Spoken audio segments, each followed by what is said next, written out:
दोस्तों, जय श्री कृष्णा। स्वागत है आपका हमारे चैनल पर। आप सभी को श्री कृष्ण जन्माष्टमी की ढेर सारी शुभकामनाएं। चलिए आज श्रीमद् भागवत पुराण की एक कथा सुनते हैं जो भगवान श्री कृष्ण के जन्म से जुड़ी हुई है। तो सबसे पहले आप सभी को श्री कृष्ण जन्माष्टमी की ढेर सारी शुभकामनाएं। श्रीमद् देवी भागवत पुराण में एक कथा के अनुसार एक बार राजा परीक्षित के पुत्र जन्मेजय ने वेद व्यास जी से पूछा कि हे प्रिय व्यास जी, वासुदेव तथा देवकी ने ऐसे पूर्व जन्म में कौन से अपराध कर दिए थे जिससे उनके घर में भगवान श्री कृष्ण का जन्म होने के पश्चात और राजा वासुदेव जो इतने धर्मपरायण थे, उनके पुत्र भगवान साक्षात विष्णु उनके घर में अवतरित हुए, परंतु उन्होंने ऐसा क्या किया था कि वह कंस के कारागार में बंद थे। उन्होंने अपनी पत्नी देवकी के साथ कुछ अपराध किया था क्या, जिससे कंस के द्वारा देवकी के 6 पुत्र मारे गए? और आखिर उन 6 पुत्रों का क्या अपराध था जो जन्म लेने के तुरंत बाद ही वह मर गए? जगत की सृष्टि करने में समर्थ उन भगवान श्री कृष्ण की माता देवकी के गर्भ में रहते हुए ही क्यों नहीं चमत्कार किया? उन्होंने अपने माता पिता को बंधन से क्यों मुक्त नहीं कर दिया? उनके 6 भाई कहाँ गए और वह कन्या कौन थी जिसे कंस ने पत्थर पर पटक दिया था और बाद में वह छूटकर अष्टभुजी भवानी के रूप में प्रकट हो गई थी? जन्मेजय के द्वारा किए गए प्रश्न के पश्चात व्यास जी कहते हैं कि मैं तुम्हारे मन की व्याकुलता को समझ रहा हूँ, इसलिए मैं तुम्हें इस संपूर्ण कथा को बताता हूँ। कहा जाता है कि कर्मों की गति बड़ी ही न्यारी होती है। कर्मों की गति जानने में देवता भी समर्थ नहीं है, मानव तो मानव है। जब से इस त्रिगुणात्मक ब्रह्मांड का आविर्भाव हुआ है, उसी समय से कर्म के द्वारा सभी की उत्पत्ति होती आ रही है। समस्त जीव कर्म रूपी बीज से उत्पन्न होते हैं और तत्वों के ज्ञाता विद्वानों ने 3 प्रकार के कर्म बताए हैं: संचित, प्रारब्ध तथा वर्तमान। कर्मों का यह त्रिपद इस शरीर में अवश्य विद्यमान है। काल के पास में बंधे हुए समस्त जीवों को अपने द्वारा किए गए शुभ अशुभ कर्मों का फल निश्चित ही भुगतना पड़ता है। प्रत्येक जीव का प्रारब्ध निश्चित होता है, विधि द्वारा निर्मित होता है। सृष्टि के समय ब्रह्मा आदि जो सभी देवताओं की उत्पत्ति होती है और कल्प के अंत में क्रमशः सबका नाश हो जाता है। इसलिए इस पृथ्वी पर जो आया है उसे जाना ही है। जिसके नाश में जो निमित्त बनने वाला है वही होता है, उसी के द्वारा उसकी मृत्यु तय होती है पहले से। विधाता ने जो रचा है वह कोई नहीं टाल सकता, इसके विपरीत कुछ हो भी नहीं सकता। जन्म, मृत्यु, बुढ़ापा, रोग, दुख अथवा सुख जो सुनिश्चित है वह उसी रूप में सभी को प्राप्त होता है।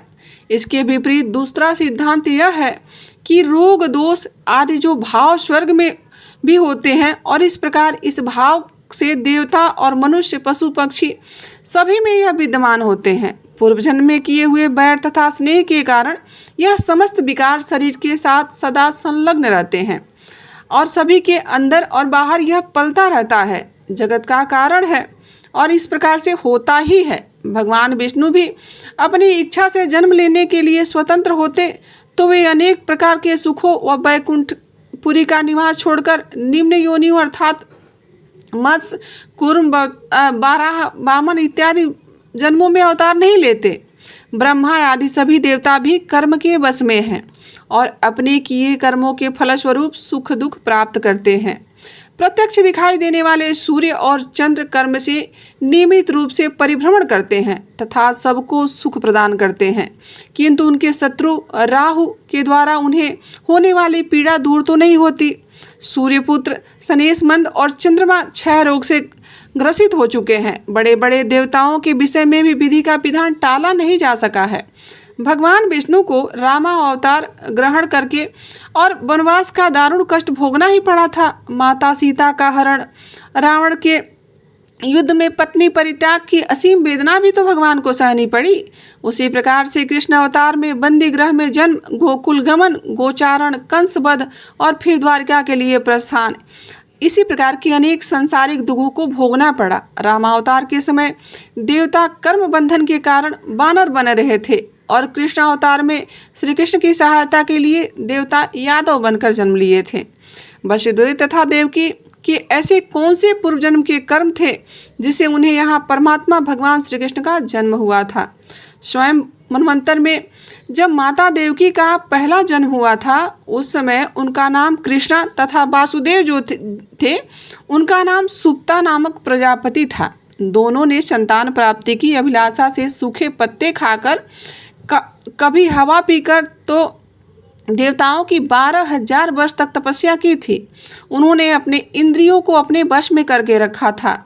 उन्होंने वर्षों तक वायु, धूप, शीत आदि काल में विभिन्न गुणों को सहा और प्राणायाम करके अपने मन को नियंत्रित करके रखा था। उनकी परम तपस्या, श्रद्धा और प्रेममय भक्ति से प्रसन्न होकर भगवान श्री विष्णु उनकी अभिलाषा पूर्ण करने के लिए उनके सामने प्रकट हुए थे और उन दोनों से कहा था कि तुम्हारी जो इच्छा हो मांग लो। तब उन दोनों ने भगवान श्रीहरि जैसा पुत्र मांगा था। भगवान विष्णु उन्हें तथास्तु कहकर वहां से अंतर्ध्यान हो गए थे। वर देने के बाद भगवान ने शील, स्वभाव, उदारता आदि गुणों में अपने जैसा अन्य किसी को नहीं देखा। ऐसी स्थिति में भगवान ने स्वयं विचार किया कि क्यों न इस वर को संपन्न करने के लिए मैं सदृश पुत्र के रूप में इनके घर में जन्म ले लूं, क्योंकि संसार में वैसा अन्य कोई है ही नहीं।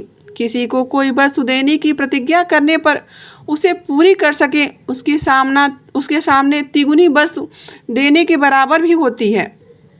ऐसा विचार कर भगवान ने स्वयं उन दोनों के पुत्र के रूप में अवतार लेने का निर्णय लिया। इसलिए भगवान जब प्रथम बार उन दोनों के पुत्र हुए उस समय में कृष्ण गर्भ के नाम से जाने गए। दूसरे जन्म में माता कृष्ण अदिति और सुप्ता कश्यप हुए। इस समय भगवान वामन के रूप में उनके पुत्र के रूप में जन्म लिए। फिर द्वापर में उन दोनों का तीसरा जन्म हुआ और इस जन्म में वही अदिति देवकी और कश्यप जी जो थे वह वासुदेव जी के रूप में फिर पुनः जन्म लिए और फिर उनके घर पर भगवान विष्णु ने उनके पुत्र के रूप में कृष्ण का अवतार लिया। तो बोलिए कृष्ण भगवान की जय। इसके पश्चात वासुदेव और देवकी और रोहिणी के पूर्व जन्म की कथा सुनाती हूँ और अवतार का रहस्य भी हम जानेंगे। कश्यप मुनि और उनकी दो पत्नी अदिति और दिति ने ही जल जंतुओं के स्वामी वरुण देव के शापवश पृथ्वी पर वासुदेव, देवकी और रोहिणी के रूप में अवतार लिया था। एक बार महर्षि कश्यप यज्ञ कार्य के लिए वरुण देव के यहाँ से गाय लेके आए थे। यज्ञ कार्य की समाप्ति के बाद वरुण देव के बहुत याचना करने पर भी उन्होंने वह गाय वापस नहीं की। तब उदास मन से वरुण देव ब्रह्मा जी के पास गए और उन्होंने उन्हें अपना दुख सुनाते हुए कहा कि हे ब्रह्मा जी, आप उस अभिमानी कश्यप को समझाइए, वह मेरी गाय नहीं लौटा रहा है, अतः मैंने उसे श्राप दे दिया है। मनुष्य जन्म लेकर और तुम गोपालक हो जाओगे और तुम्हारी दोनों पत्नियां भी मानव योनि में उत्पन्न होकर अत्यधिक कष्ट भोगेंगी। मेरी गाय के बछड़े माता से अलग होकर बहुत दुखी हो रहे हैं, अतः पृथ्वी लोक में जन्म लेने पर यह अदिति भी मृतवश अर्थात जन्म लेते हुए बच्चों को मृत्यु को देखेगी। इसे कारागार में रहना पड़ेगा और इसे बहुत कष्ट भोगना पड़ेगा। वरुण देव की बात सुनकर ब्रह्मा जी ने कश्यप मुनि को बुलाया और पूछा कि आपने लोकपाल वरुण की गाय हरण क्यों कर ली है और फिर आपने उनकी गाय क्यों नहीं लौटा दी? आप ऐसा अन्याय क्यों कर रहे हैं? न्याय को जानते हुए भी आपने दूसरे के धन का हरण कैसे कर लिया? इस प्रकार से लोभी होना तो अच्छी बात नहीं है। वह महान से महान लोगों को भी नहीं छोड़ता। जो लोभ करता है उसके जो पाप होता है वह महान लोगों को भी फलित होता है और उसे उस पाप का कष्ट भोगना ही पड़ता है। संसार में लोभ से बढ़कर अपवित्र कुछ भी नहीं है। कहते हैं ना कि लालच पाप का भी बाप होता है। यह सबसे बलवान शत्रु है। महर्षि कश्यप भी इस नीच लोभवश दुराचार में लिप्त हो गए थे और अपनी मर्यादा भूल गए थे। ब्रह्मा जी ने अपने प्रिय पौत्र कश्यप मुनि को श्राप देते हुए कहा था कि तुम अपने अंश से पृथ्वी पर यदुवंश में जन्म लेकर वहां अपनी दोनों पत्नियों के साथ गोपालन का कार्य करोगे। इस प्रकार अंशावतार लेने तथा पृथ्वी का बोझ उतरने के लिए वरुण देव तथा ब्रह्मा जी ने कश्यप मुनि को जो श्राप दिया था, कश्यप मुनि ने अगले जन्म में वासुदेव जी और उनकी दोनों पत्नियां अदिति और दिति, देवकी और रोहिणी के रूप में जन्म ली थी। पूर्व जन्म में देवकी द्वारा किए गए कर्म ही देवकी के दुखों का कारण था। दक्ष प्रजापति की दति और अदिति नाम की जो दो सुंदर कन्याओं का विवाह कश्यप मुनि के साथ हुआ था। अदिति ने अत्यंत तेजस्वी पुत्र इंद्र हुए थे और फिर भगवान विष्णु ने इंद्र का पक्ष लेकर दिति के दोनों पुत्र हिरण्याक्ष और हिरण्याक्ष को मार डाला था। तब दति ने सोचा कि इन्होंने ऐसा क्यों किया और मैं ऐसा क्या उपाय करूंगी जिससे मुझे मेरा पुत्र पुनः प्राप्त हो जाए, जो इंद्र को मार डाले। और भगवान की कैसी माया है देख लीजिए। लोग अपने को और अपने आत्मीयता को बचाना चाहते थे, लेकिन दूसरे के द्रोह कर बैठे थे। यह द्रोह नरक में ले जाने का रास्ता प्रशस्त कर रहा था। तब इंद्र जैसे ओजस्वी पुत्र के लिए दति के मन में इच्छा जागृत हुई। अतः वह अपने पति कश्यप जी को प्रसन्न करने के लिए उनकी सेवा करने लगी। जो दति थी, उन्होंने अपने मन का संशय कर प्रेम, विवेक, मधुर भाषण, मुस्कान और चिंतन से कश्यप जी के मन को जीत लिया था। दति की सेवा से मुक्त होकर और उन्होंने दति से कहा कि अब तुम जो चाहो हम करने को तैयार हैं। दति ने देखा कि यह वचनबद्ध हो चुके हैं, तो उन्होंने कश्यप ऋषि से प्रार्थना करते हुए कहा कि मुझे बलशाली एवं परम शक्ति संपन्न पुत्र देने की कृपा करें, जो इंद्र को मार सके। यह सुनकर कश्यप जी को बहुत दुख हुआ, क्योंकि इंद्र अदिति के गर्भ से कश्यप जी के ही पुत्र थे। उन्होंने सोचा कि माया ने मुझे कैसा जकड़ लिया था कि संसार के लोगों की तरह स्वार्थ के लिए मैंने अपनी पत्नी अदिति अपने पुत्र का ही नाश करने के लिए वचन दे दिया। कश्यप जी मन ही मन विचार करने लगे कि अब क्या करूं, क्योंकि मैंने जो वचन दिया है ना तो वह व्यर्थ होना चाहिए और ना ही इंद्र का अनिष्ट होना चाहिए। इस प्रकार सोच विचार करके कश्यप मुनि ने दति को 1 वर्ष का पुनर्सवन का व्रत धारण करने के लिए कहा था। कश्यप जी ने कहा कि यदि तुम 1 वर्ष तक व्रत का पालन करोगी तो तुम्हारा जो बेटा होगा वह इंद्र को मारने में सक्षम होगा, लेकिन यदि व्रत बीच में ही टूट जाता है या किसी प्रकार से खंडित हो जाता है तो वह इंद्र का मित्र बन जाएगा। कश्यप मुनि ने व्रत के में जो बताया था उपाय, दति ने उन नियमों का पालन करना बड़ी विधि विधान से शुरू कर दिया था। पर इस व्रत में किसी भी प्राणी को मन, वचन, कर्म द्वारा सताया नहीं जाना चाहिए। किसी को श्राप या गाली नहीं दे सकते, आप झूठ भी नहीं बोल सकते। शरीर में नख व बाल न काटे जाएं, किसी भी अशुभ वस्तु को स्पर्श नहीं करना चाहिए, बिना धुला हुआ वस्त्र न पहने और किसी की पहनी हुई माला भी नहीं पहननी चाहिए, किसी का जूठन नहीं खाना चाहिए, मांसाहार नहीं करना चाहिए, शूद्र और रजस्वला स्त्रियों से भी दूर रहना चाहिए, झूठे मुख, संध्या के समय बाल खोले हुए घर के बाहर नहीं जाना चाहिए, सुबह शाम सोना नहीं चाहिए। इस प्रकार इन निषिद्ध कर्मों का त्याग करके सदैव पवित्र और सौभाग्य से सुसज्जित रहें। प्रातः गाय, ब्राह्मण, लक्ष्मी जी और भगवान श्री नारायण को कलावा परोसें। सुहागिन स्त्रियां वह अपने पति की सेवा में संलग्न रहें और यही भावना करते रहें कि पति का तेज कभी भी कम ना हो और पति का तेज मेरी कोख में है। अपने पति का मानकर अदिति ने उनके होठ से सुंदर गर्भ धारण कर पुनर्वसन का व्रत पालन करना प्रारंभ कर दिया। वह भूमि पर सोती थी और पतिव्रता धर्म का सदैव पालन करती थी। इस प्रकार से उनका तेजस्वी गर्भकाल पूर्ण होने को आया तो दति के अत्यंत ही दीप्तिमान अंगों को देखकर अदिति को बड़ा दुख हुआ। उसने अपने मन में सोचा कि यदि दति के गर्भ से इंद्र का सामना करने वाला महाबली पुत्र उत्पन्न हो गया तो निश्चित ही मेरा पुत्र निस्तेज हो जाएगा। इस प्रकार से वह चिंताग्रस्त हो गई। अदिति ने अपने पुत्र इंद्र से कहा कि इस तरह दति के गर्भ में तुम्हारा शत्रु पल रहा है, अब ऐसा कोई प्रयत्न करो कि उनका गर्भ में जो शिशु है उस गर्भ में ही नष्ट हो जाए। दति का वह गर्भ मेरे हृदय में लोहे की कील के समान चुभ रहा है, हे पुत्र। उन्होंने अपने पुत्र इंद्र से ऐसा कहा, अतः जिस किसी भी उपाय से तुम्हें बन पाए तुम उस गर्भ को नष्ट कर दो। तुम्हारा शत्रु बढ़ रहा है, उससे पहले ही तुम उसे समाप्त कर दो। तब राज क्षय रोग की भांति नष्ट हो जाएगा यदि तुम उस पुत्र को नष्ट नहीं करोगे। इसलिए बुद्धिमान मनुष्य कर्तव्य करते हैं, वह ऐसे शत्रु को अंकुरित होने ही नहीं देते हैं। इंद्र इस प्रकार की बातें सुनकर, वो इंद्र भी कोई साधारण राजनीतिज्ञ तो थे नहीं, उनको छल करने में तो जैसे मास्टरी प्राप्त थी।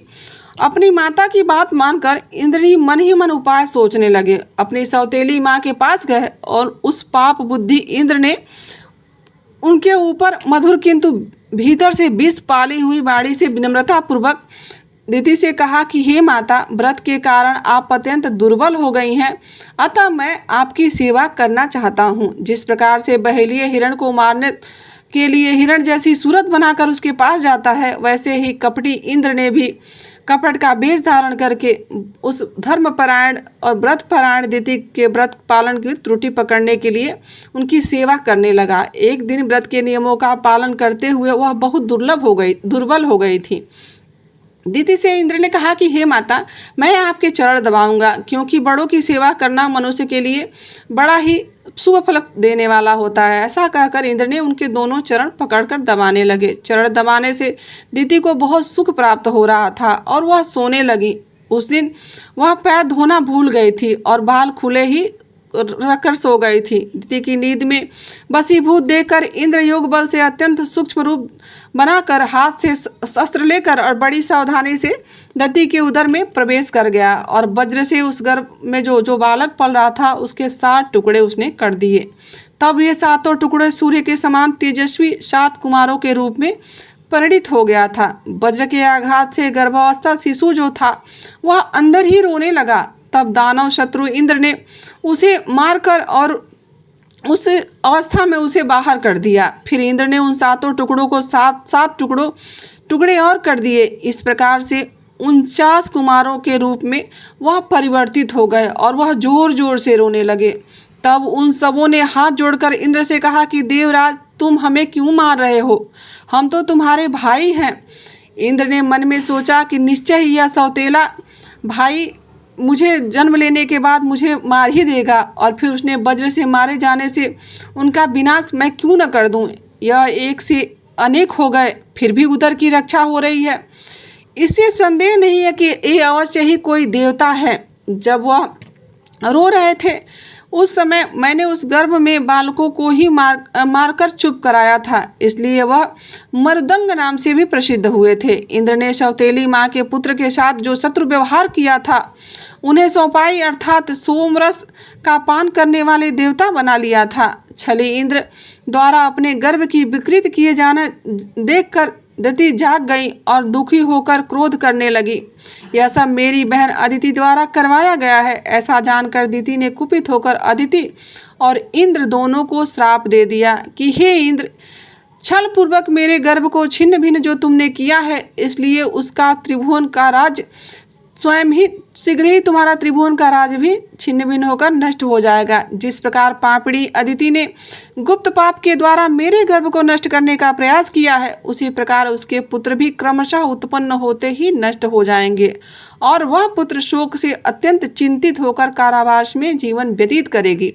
तब कश्यप जी ने दिति को शांत करते हुए कहा कि हे देवी, तुम क्रोध मत करो। तुम्हारे यह 49 पुत्र मरुदत्त देवता होंगे जो इंद्र के मित्र बनेंगे। तुम्हारा श्राप 28वें द्वापर के में सफल होगा और वरुण ने भी उसे श्राप दिया है। इन दोनों श्रापों को एक ही साथ संयोगित किया जाएगा। यह अदिति मनुष्य योनि में जन्म लेकर देवकी के रूप में इसके जो पुत्र उत्पन्न होंगे वह तुरंत मृत्यु को प्राप्त कर जाएंगे।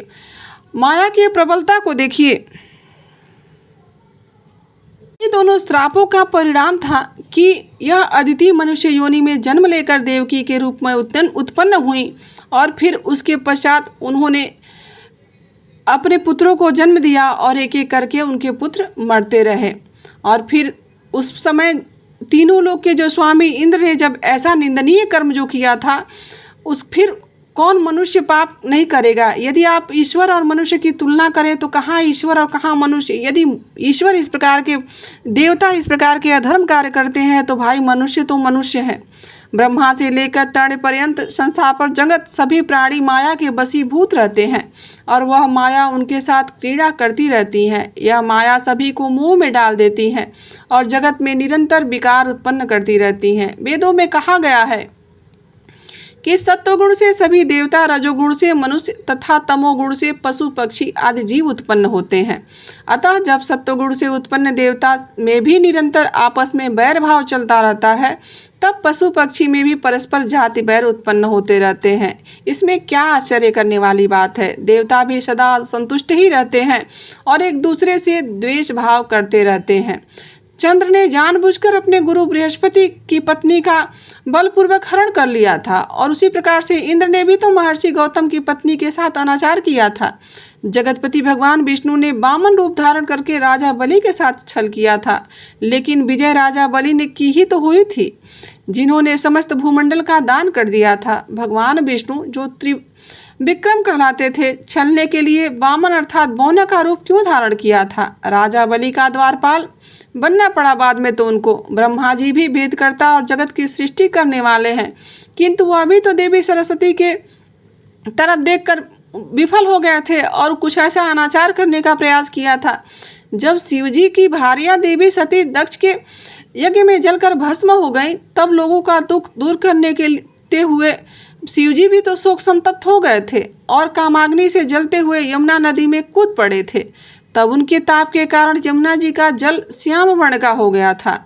शिवजी भृगु ऋषि के वन में जाकर दिगंबर होकर विहार करने लगे थे। यह शांत प्राप्ति करने के लिए उन्होंने दानवों के द्वारा रचित बावली का जल भी तो पी लिया था। कहते हैं ना कि कर्म बड़ा प्रधान होता है, इसे कोई भी नहीं रोक सकता। सभी अपने पुनर्जन्म के कर्मों को जरूर भुगतते हैं। इस प्रकार से सभी देवता या मनुष्य जो भी है, काल पास में आवत में रहते हैं। अतः मनुष्य हो या देवता, किए गए शुभ और अशुभ कर्मों का फल जरूर ही भोगना पड़ता है उनको। इसलिए जगत की सृष्टि करने में समर्थ भगवान श्री कृष्ण ने अपनी माता देवकी के गर्भ में रहते हुए उन्हें बंधन से मुक्त नहीं किया, क्योंकि वही अदिति थी जिन्होंने अपनी ही बहन के साथ ऐसे दुष्कृत्य कर दिए थे अपने पुत्र को बचाने के लालच में, जिसका परिणाम उनको अगले जन्म में भुगतना पड़ा। वासुदेव और देवकी श्री कृष्ण के कंस का वध कर कारागार से मुक्त इसीलिए भगवान ने नहीं किया, इसीलिए उनका कष्ट दूर नहीं किया। देवकी के जो 6 पुत्र थे, वह पुनर्जन्म में उनके स्वयं मनवंतर के मरीचि और उनकी पत्नी ऊड़ा के 6 अत्यंत बलशाली व धर्मपरायण पुत्र थे। एक बार की बात है कि ब्रह्मा जी ने अपनी पुत्री सरस्वती के साथ विहार करते देखकर वह हंस पड़े थे। ब्रह्मा जी ने उन्हें श्राप दे दिया था कि तुम लोगों का पतन हो जाएगा और तुम दैत्य योनि में जन्म ले लोगे। वही 6 पूर्व काल नेमि के रूप में उत्पन्न हुए थे और अगले जन्म में वे हिरण्याक्षों के पुत्र बने थे। उन्हें अपने पूर्व जन्मों का ज्ञान था। अपूर्व शाप के भयभीत होकर वह तप करने लगे थे। तब ब्रह्मा जी ने पुनः प्रसन्न होकर उन्हें वरदान दिया था कि देवता, दानव, नाग, गंधर्व, सिद्ध आदि कोई भी तुम्हारा वध नहीं कर सकेगा। हिरण्यकश्यपु देवता का विरोधी था, इससे वह अपने पुत्रों से कुपित हो गया और उसने अपने पिता की अपेक्षा उन पुत्रों ने की थी। अतः उसने अपने पुत्रों को श्राप दे दिया था कि मैं तुम लोगों का परित्याग करता हूँ, तुम लोग पाताल लोक चले जाओ और इस पृथ्वी पर तुम्हारा कोई भी नाम स्मरण नहीं करेगा। तुम लोग बहुत दिनों तक निद्रा के वशीभूत रहोगे और तुम लोग क्रमशः प्रतिवर्ष देवकी के गर्भ से उत्पन्न रहोगे और फिर तुम्हारी मृत्यु वहीं पर हो जाएगी। तुम लोगों का जन्म लेते ही तुम्हें मार दिया जाएगा। इस प्रकार हिरण्यकश्यपु के श्राप के कारण वह भी देवकी के गर्भ से जन्म लेकर और पुनः कंस के द्वारा मार दिए जाते थे। इसके बाद शेषनाग ने अंशावतार बलभद्र जी ने जन्म लिया, देवकी के 7वें गर्भ में आए। योग माया ने उन्हें अपने योग बल से उनके गर्भ से खींचकर गोकुल में नंद बाबा के घर पर रह रही उनकी पत्नी रोहिणी के गर्भ में स्थापित कर दिया था। फिर देवताओं का कार्य सिद्ध करने तथा पृथ्वी का भार उतारने के लिए जगतपति भगवान विष्णु स्वयं माता देवकी के 8वें गर्भ के रूप में विराजमान हो गए थे। वह और उस कन्या के विषय में तुम पूछ रहे हो, तो वह कन्या जिसे कंस ने पत्थर पर पटक दिया था और हाथ से छूटकर वह आकाश में चली गई थी और पुनः अष्टभुजा के रूप में प्रकट हुई थी, वह देवताओं का कार्य सिद्ध करने के उद्देश्य से भगवती योग माया ने अपनी इच्छा से यशोदा के गर्भ में प्रवेश किया था। भाद्रपद मास के कृष्ण पक्ष के में रोहिणी नक्षत्र युक्त अष्टमी तिथि की अर्धरात्रि को सुबला में देवकी जी ने परम सुंदर अद्भुत बालक को जन्म दिया था। तो बोलिए कृष्ण कन्हैया लाल की जय। और उसी समय योग माया के अंश में दिव्य रूपमय त्रिगुणात्मक भगवती ने यशोदा के गर्भ से अवतरित हुई थी। श्रीमद् देवी भागवत महापुराण के अनुसार जब वासुदेव जी भगवान श्री कृष्ण को लेकर नंद बाबा के घर पहुंचे थे, तब स्वयं भगवती ने सौरंद्री परिचारिका का रूप धारण करके उस अलौकिक बालिका को अपने कर कमलों से वासुदेव जी को दे दिया था। वासुदेव जी भी अपने पुत्र श्री कृष्ण को देवी रूपा सौरंद्री के करत कमल में रखकर योग माया स्वरूप उस बालिका को लेकर कारागार की तरफ लौट आए थे। कारागार में पहुंचकर उन्होंने देवकी के गोद में उस बालिका को लिटा दिया। इससे कन्या के उच्च स्वर में रोने की फिर आवाज़ आने लगी। कन्या के रोने की आवाज़ सुनते ही कंस वहां पर तुरंत पहुंच गया था और वासुदेव जी ने रोते हुए उस कन्या को कंस के हाथों में सौंप दिया था। कन्या को देखकर कंस ने सोचा कि आकाशवाणी तथा नारद के दिए हुए वचन दोनों ही गलत सिद्ध हो गए। यह सोचकर उस निर्मय मम कंस ने बालिका के दोनों पैर पकड़कर पत्थर पर पटका, किंतु वह कन्या कंस के हाथ से छूटकर आकाश में चली गई। वहां दिव्य रूप धारण कर उस कन्या ने मधुर स्वर में कहा कि अरे पापी, मुझे मारने से तुम्हारा क्या लाभ होने वाला है? तेरा महाबलशाली शत्रु तो कहीं और जन्म ले चुका है। ऐसा कहकर वह कल्याणकारी भगवती स्वरूपा कन्या आकाश में चली गई। तो दोस्तों, यह थी भगवान श्री कृष्ण की अपने माता पिता की पूर्व जन्म को कष्ट को भुगतने में सहायक होने का। क्यों भगवान श्री कृष्ण ने उनकी रक्षा नहीं की, क्यों उन्हें जेल से मुक्त नहीं किया। तो आशा करती हूँ कि आपको यह कहानी अच्छी लगी होगी और यहाँ तक बने रहने के लिए आप सभी का दिल से आभार। पुनः एक बार आप सभी को जन्माष्टमी की ढेर सारी शुभकामनाएं। यदि वीडियो अच्छी लगे तो कमेंट करके ज़रूर बताइएगा और मिलते हैं किसी ऐसी कथा कहानी और जानकारी के साथ। अभी के लिए बस इतना ही। सपोर्ट के लिए आप सभी का दिल से आभार।